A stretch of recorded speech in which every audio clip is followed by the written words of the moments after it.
ladies and gentlemen, boys and girls, children of all ages, of course. This is The Spot, the greatest podcast ever. And of course, so little delays here and there, but we're going to ignore that right now and get straight to it. Raising Kanan, Season 4, Episode 7.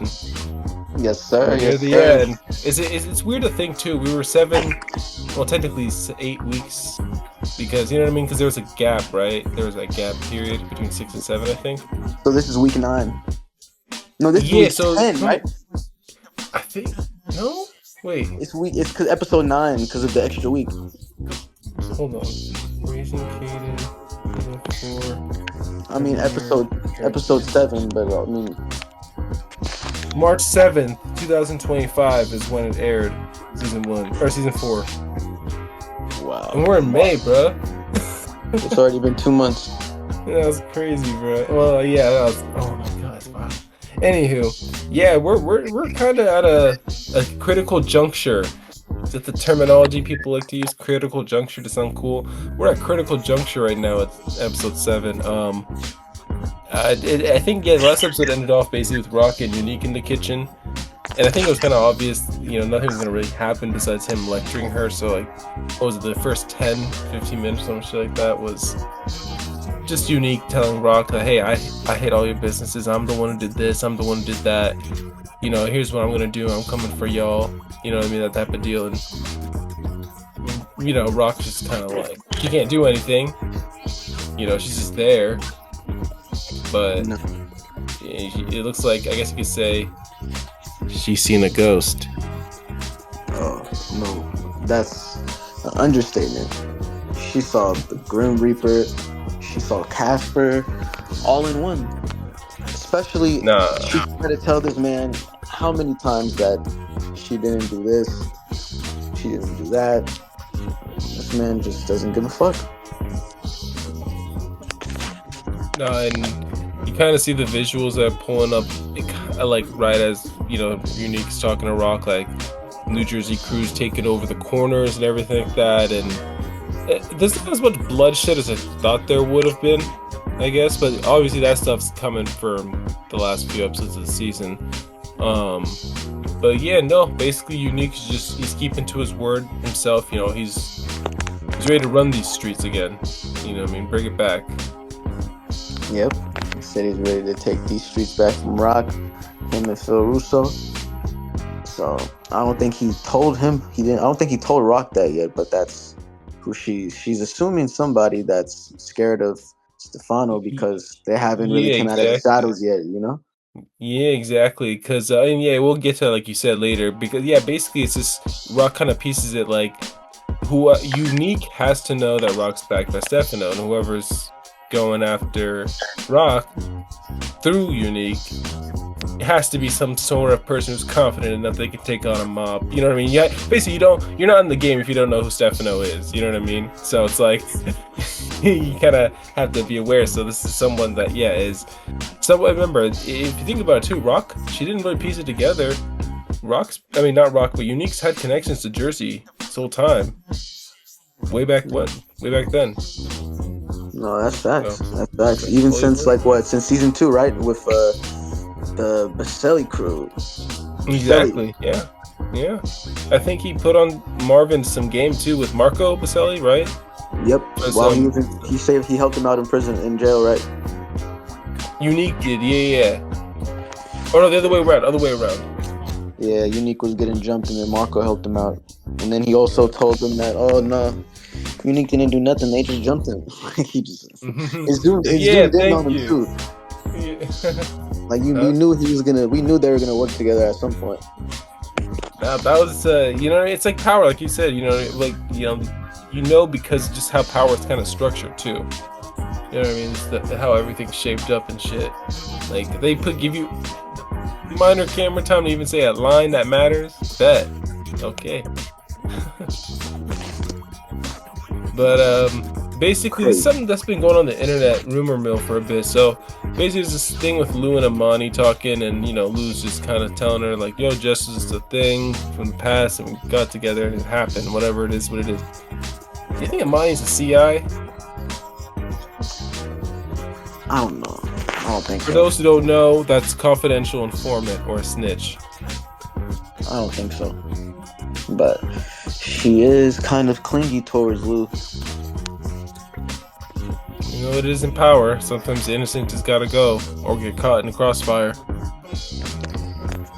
Yeah, because I honestly don't remember them making anything official. So her, like, she's trying to like put her guard. She's trying to like handcuff this guy. It's crazy. And it's crazy to think, like, while all this is going down, a young Ghost, Tommy, Tasha, even Dre are just having fun as kids, playing around, probably in the courtyard. You know, they don't know the chaos that's going on. So it's just crazy, you know, knowing that they go, you know what I mean? It's just knowing that they go into the game later. It's just like, y'all were just chilling while all this shit was going down. Like, They were, goddamn, they were all like these heavy hitters. they were teenagers at this point, right? I think, because Kanan is, I mean, am I wrong? Is he 17? I think he's 17 going on 18 in this season, if I'm not mistaken. Okay. I want to say he's 5 years older than Ghost and Tommy. Juke is a year older, so she's going to be 19. See, I wanted to touch on this real quick. Okay, we'll have to talk about it later, because basically, Jukebox is at a bar, that girls' bar. Yeah. How is she drinking? I'm sure she got fake.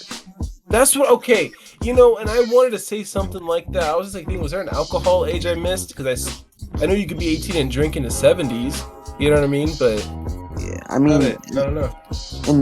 At this point in the show, since she's in military school and stuff, and then she went to community college, and she's a year older than Kanan, so she should be what, at least 18, 19? Yeah, and like you said, yeah, if you go to any sort of college, really, or even the military, you can get a fake pretty easily. So, wouldn't be surprised at that point.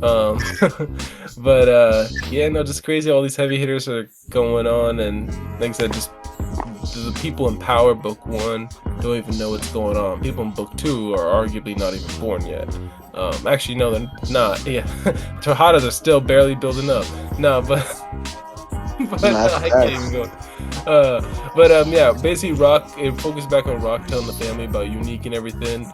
And Kanan, I love these little funny things with Marvin and Kanan, because Kanan says, yo, we looking like straight bitches. Like, how, you know, you gotta take care of us. Like, why are we not gonna make a move, you know, because Rock wants him to hold back, get more information. And then, you know, he's just talking shit. Marvin's like, boy, I don't care who you are, you need to show some respect to your mother. Like, bro, this man keeps talking and talking, and then, yo, man, the belt reference, I still remember from last season. It's like, I don't care who your daddy was, I will pull out my belt right now and whoop you a little behind. You don't talk to your mother that way. Yeah, it's crazy because Marvin's the only one that doesn't let Kanan get away with talking back to Rock. Nah, I respect it, though. But Lou, though, Lou, sometimes he just don't give a fuck. He'll let Kanan talk too, because I mean, he knows Rock. He has his beef with her.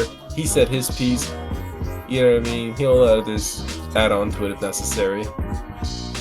Yeah, that's what I'm saying. Mostly with Kanan and mostly with Lou, it's more just like, you know, they both have what they have in common is their issues with Rock.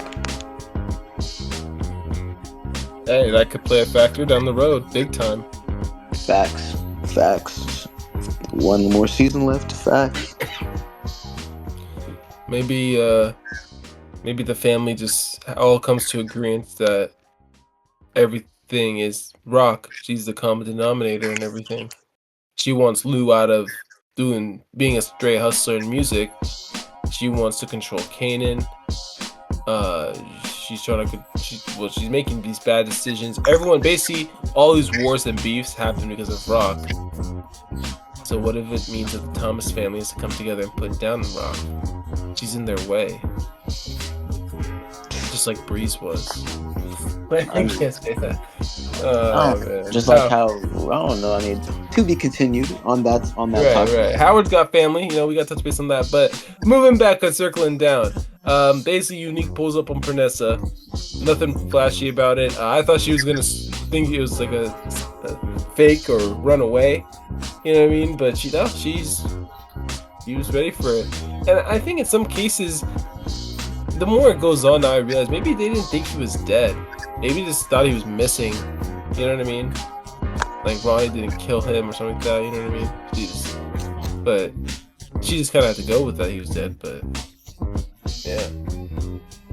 No, that's true. It's like, damn. Then Lulu, good old Lulu. He's basically trying to throw down. Here's Unique. Click clack, get the gun. Let's do this. He's ready. He said, let's get it. He said, and Marvin was like, that's right, little brother. Look. Baby brother getting down. Man, Marvin be having the best phrases.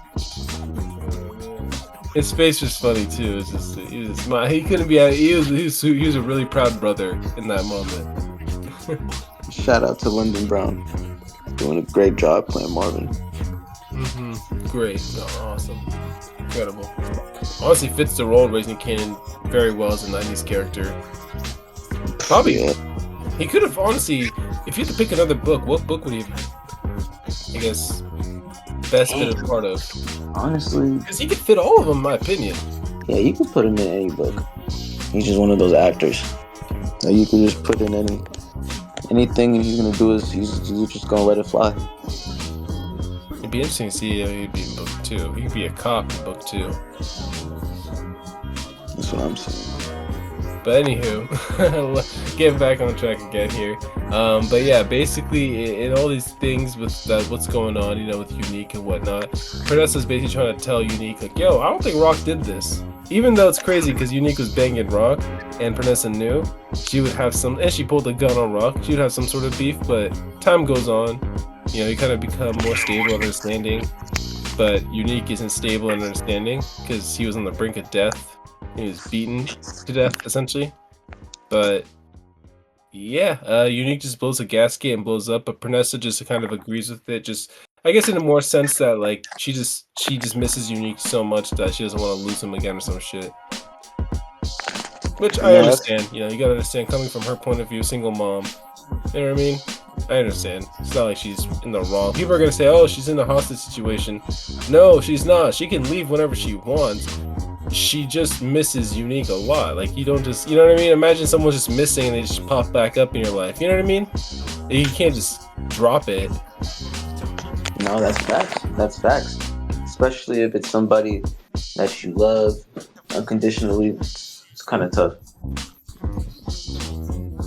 For real. And then kind of focus a little bit back on the Famous discussion a bit, which was good. You know, shout out our boy Fame. Basically, just trying to figure out what's going on. Kanan explains his money thing going, like he's been skimming to put something on the side for him and Juke to start something big. But at the same time, Kanan still wants to figure out what the fuck happened with those dirty cops. And Kanan tells Juke basically,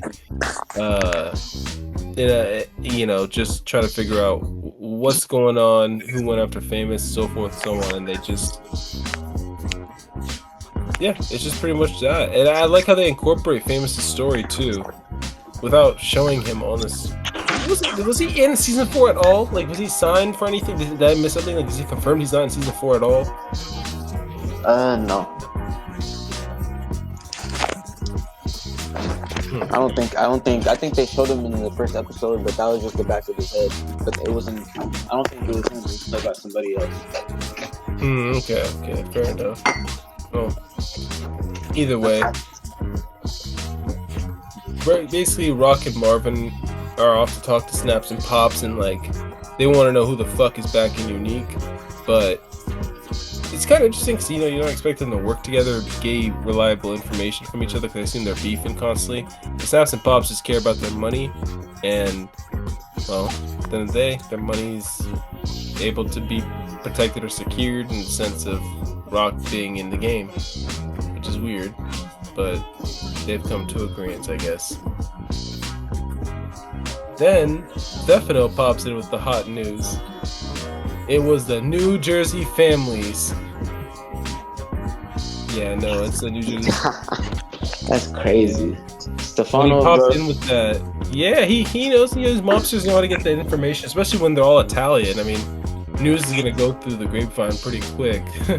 But Yeah, Stefano just basically explains the concept of the proxy war, which I'm sure you're aware of if everyone's listening. Proxy war is basically two person one, person two. They're both kings of their own land. They don't like each other. They send their soldiers, who are minions, basically mean nothing and lives are meaningless to them, go out and do their bidding for them to prove a point.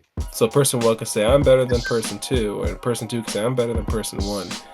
And, obviously no one likes to be in the concept of being a proxy war, being the minions, the little people per se. And Stefano, he's kind of pissed off.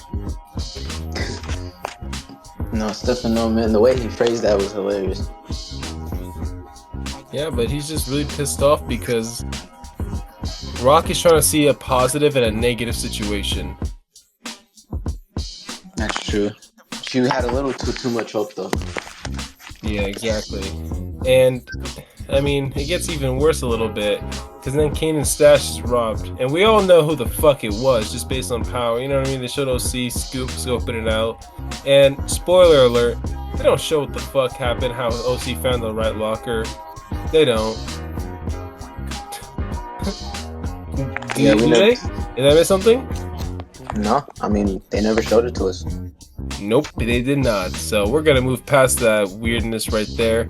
And basically Marvin and Rock talk about how they might have to double cross Stefano because he might double cross them first by cutting a deal with New Jersey and saying, yo, leave me the fuck out of it. Here are these two people. Or here are the family, Thomas' family, whatever it is, you know what I mean? And Marvin's not wrong. It wouldn't put it past me to, have a mob boss snitch. So it wouldn't have it past me for, well, in this case, for Stefano to be a double crossing piece of shit. And now Marvin and Rock kind of have to move kind of slowly, around them. But never know, man. Never know. I mean, he does make a point, but at the same time, it is risky. Yeah. And Unique basically moves Pernessa out into the outskirts of the city per se, so that way they're not involved in the violence. And I'm like, oh shoot! So they're really trying to gear a war up. It's not like a red herring, where they try to put something in there to distract you. But I think they put Pernessa, like they made, okay, we're gonna move Pernessa to this outskirts town. I think something's gonna happen to her. I think so. If not by Rock, if not by anyone from New York, I think it's gonna be Phil Russo in Jersey. Yeah, she might be in the crossfire of the war. Because here's the thing, I mean, at the end of the day, power is power. Everyone could be dead except Phil Russo at the end of the day. He could be the last man standing, running shit from Jersey. We're gonna get swerves. We're gonna get a lot of swerves these last few episodes. Trust. I just hope it doesn't play us out as basic Power Ghost Season 4. We'll move on from that. But basically, yeah. Afiz, basically the new Connect for Rock, basically says, hey, well, the guy who's making her the Connect, I guess, it's going to take at least a month to get shipment and everything in order, which he's kind of against, but at the same time, he's making a valid point. Like, his country's in turmoil right now. He can't just get everything immediately in order. And plus, keep in mind too, it's in if I'm wrong here, it's in Afghanistan, right? Yeah, Hafiz. Yeah, so I mean, Afghanistan's pretty deep. Rock thinks they can get there quick, like shipment. Like it's a shipment from Afghanistan, like chill. You know what I mean? It's crazy because Rock's been locking down all the international cartels and stuff. Yeah, she's been trying, yeah. Trying to be the main person. She literally worked with all of them. Yep. And then B-Rilla we talked about this little off air. I'll get into it though. Sorry, wow. I just hit a geek bar. Jam edition, by the way. You're all interested. Hold on, there we go, doing some crime. Alright, so basically B-Rilla, Kenyatta, and the crew are about to rob Lowell's house for cash, because that's the plan and shit. But B-Rilla decides to stay behind, because he sees people in the house, and Kenyatta's like, okay, well, he found the place, so fuck it, right? We'll let you stay in the van. They took the keys, so whatever. And oh man, this is where it gets crazy too, though. Man, that shit does not go down well. I mean, from our perspective initially, because you see the bullet, you not see the bullets, you see the gun, hear the gunshot, see the flashes in the window. Obviously, Lowell's dead, right? Lowell is wife, because then the Kenyatta and them come out saying like, "No, we had to put him and his bitch down." And you know what I mean? They say Kim word him and his bitch. They don't say like, you know what I mean? Because they don't know what Lowell looks like. B-Rilla does, but they just said, yeah, we put him down. You know what I mean? Because that was Lowell's house. They kind of just assume that's him. You know what I mean? So it makes sense for, you know what I mean? It's crazy. It's ridiculous. And I was just mentioning to you the other day too, off air. So at the same time, the scene's going on. Jukebox at the bar basically, and she's getting with a girl after drinking herself. And it's like the gun changed her personality. You know what I mean? There's a Simpsons episode where carrying a gun kind of made you different. Like it gave you magical coolness. I don't know what it was. But I said that they were opposites because like in this scene, basically, Juke is kind of going down a dark path from being just a singer. You know what I mean? Just a person going to school, doing her thing. Now going down this street life path, pun intended for a song. And then B-Rilla is like, he's not the good guy. He's not trying to be the best person ever. But the fact that he didn't go in that house knowing there are people in there during a robbery, he's making sense to kind of say, you know what, I don't know if I'm ready for this. I don't know if I'm built for this. You know what I mean? Like, we know people like Marvin, for example, if they knew a score was in there that big, hell yeah, getting the crew of people. You know what I mean? Like, it's just, you gotta have it in you, and it's good that B-Real is kind of getting away from that now. I mean, not really, but you know what I mean? Like, he's going away from it. Like, it feels like he is. That's all I'm gonna say. He can rap about it, but rap about past experiences, maybe. Don't invent new experiences doing that shit. No, that's what I'm saying, bro. At least try to just create for yourself. Fuck what other people have to say. And then the kicker. Everyone's been saying it for so long. Marvin's gonna die this season. He's gonna die this season. And I like to be honest and say that I think now we found the catalyst for what it's gonna be. Not just the fact that he put Early Tyler on and Stefano warned him that if any mistakes through Early Tyler happen, they will be Marvin's responsibility. But Stefano sets Marvin down and tells him about his made man being found up in an East River. Hudson River. I don't know if it was the East River or Hudson River, whatever it was. Howard and Beach. He was I had to quote, what did you say? Howard Beach. Howard Beach, that's what it was, yeah. And I had to quote this part. He was the son of Capo de Tutti, the bosses of bosses from Howard Beach, quote unquote. And at that scene, I had to note this. Marvin's eyes lit up. At that moment, right? That's when you know there's a tease. They're teasing it, but then at the same time, Marvin's eyes lit up, and it's like, oof. Okay. So, remember Alan Howard Beach, who early said he had a money problem with, and he was allowed to hold that debt because he's a made nigga and shit. Oh my gosh, it's crazy because like when he told Marvin that, Stefano, like Marvin, Marvin acted so well. Even I even at that moment, I forgot forgot Marvin even knew about the Howard Beach situation. Exactly. They kept that part. They did it. I think that was in episode 4. It had to be 4, right? When they mentioned it, he's like, yeah, this guy's into me, sir. This much money, you know what I mean? It could have been like 5, right? I want to say 4. Yeah, I'll give or take. We'll say 5. Whatever. You get the point though. That like they kind of purposely made that a minor detail. You know what I mean? Like, oh, this guy's into me for this much. You didn't think Early would go about it, but we don't know. Keep in mind, we don't know it's Early yet. But the pieces line up, and Marvin in his head probably put the pieces together. Then we'll find out, obviously, later down the road what goes down. But Kanan can't find OC. That's crazy. OC disappeared with the quickness. Oh, he's so small. He's probably hiding behind a grain of rice.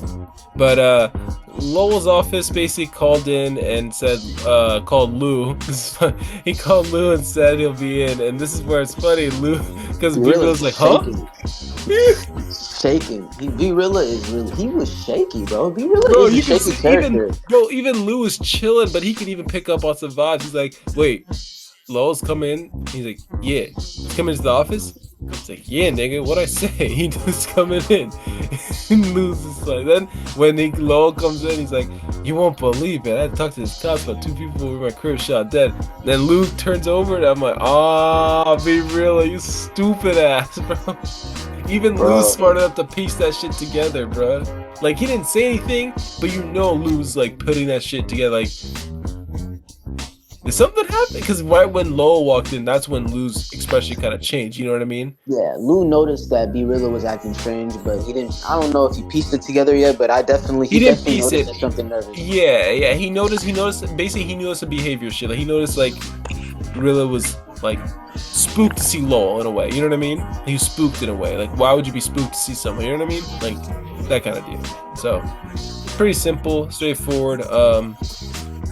And then I mean, we'll see what happens there with B-Rilla, but basically, this is where it gets even stupider, bruh. And we all know where we're going right after the scene happened. We mentally knew. Kanan sees Rock paying off 2 cops. Slow motion, just driving by. And I knew immediately in my mind, oh no, Kanan's gonna think Rock got Fame killed. Just like everyone else was thinking prior in the past, right? In the earlier, before the season aired. And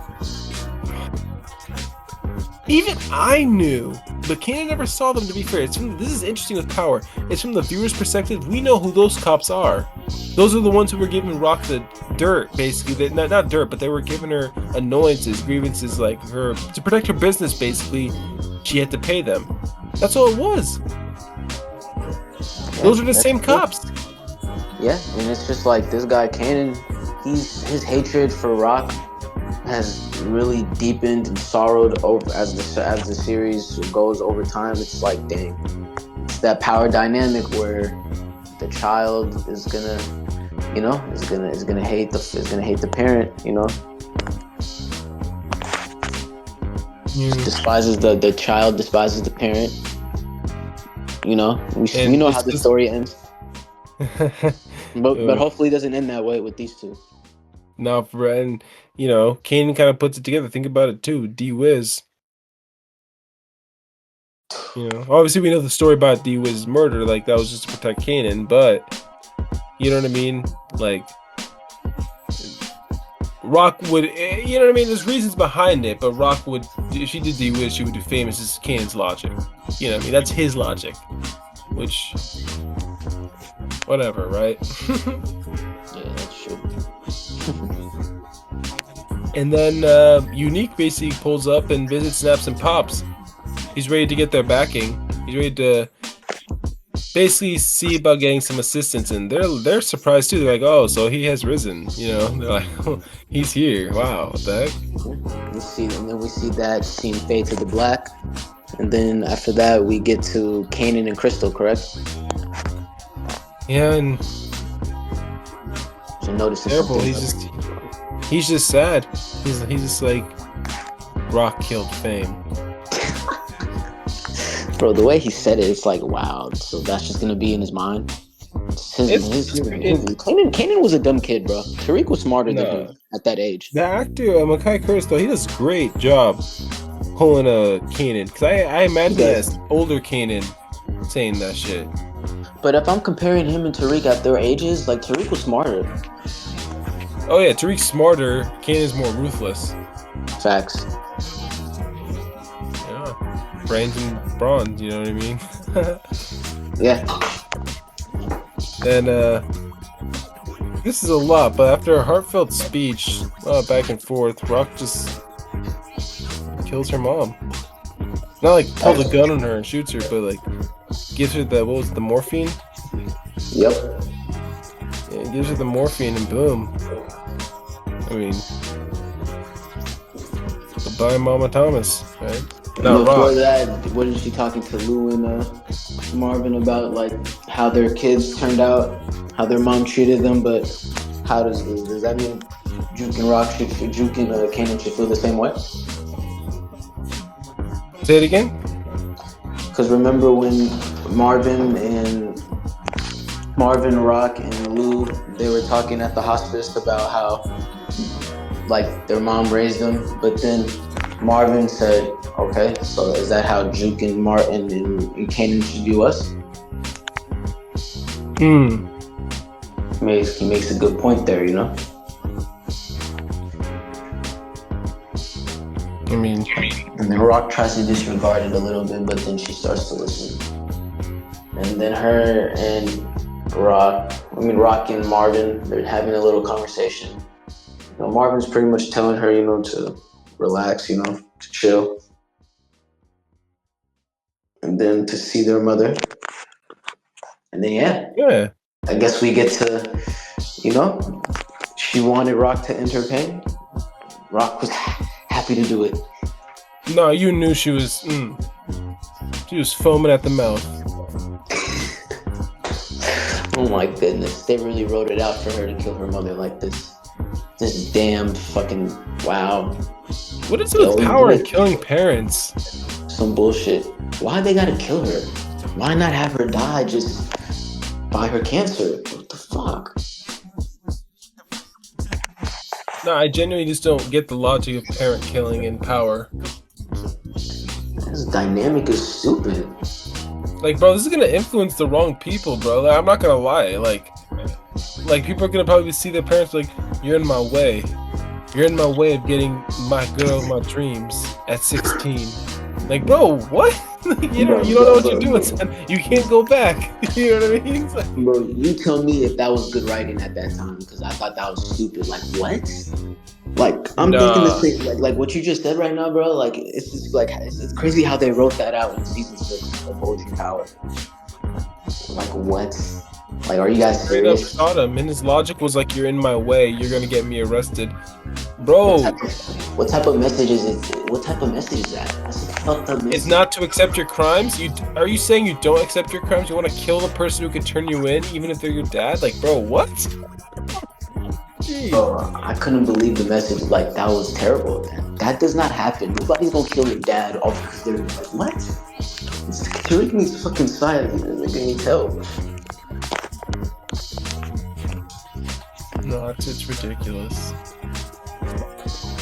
But we'll find out and stuff what happens in Raising Kanan season 4 episode 8, of course. But yeah, that pretty much covers the 7th episode, and yeah, a lot of stuff's happening. The New Jersey stuff's moving. We'll have to see what happens. Do you have anything else to add? Oh man, 2 more episodes, and we got, you know, that little break after episode 7. So, you know, we're gonna record episode 8 soon. Can't wait to get to that, my guy. No, it's definitely a lot to unpack in episode 8. It's to the point where once episode 9 drops, there's gonna be even more shit to talk about. But yeah, we'll get back to y'all. Thanks for listening. Peace. Peace.